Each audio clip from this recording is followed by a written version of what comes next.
Welcome to week 3. This week you're going to be focusing on looking at the role of central office in supporting what's going on in the campus. Last week you started looking at the TAP program. You also took a look at a short video on teacher incentive and teacher allotment. This chapter kind of builds upon those themes that we looked at last week.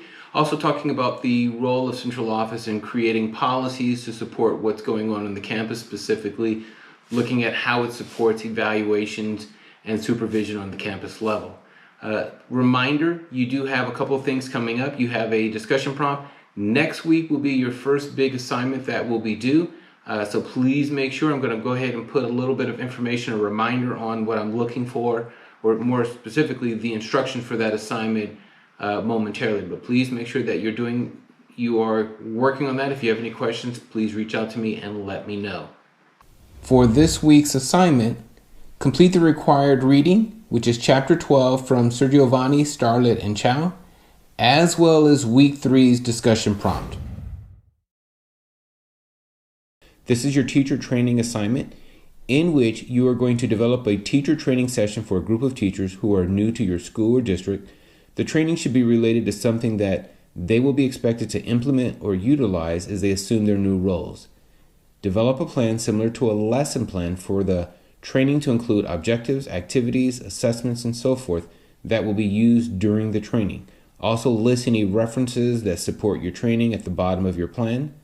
Supply any handouts that would be used during the training.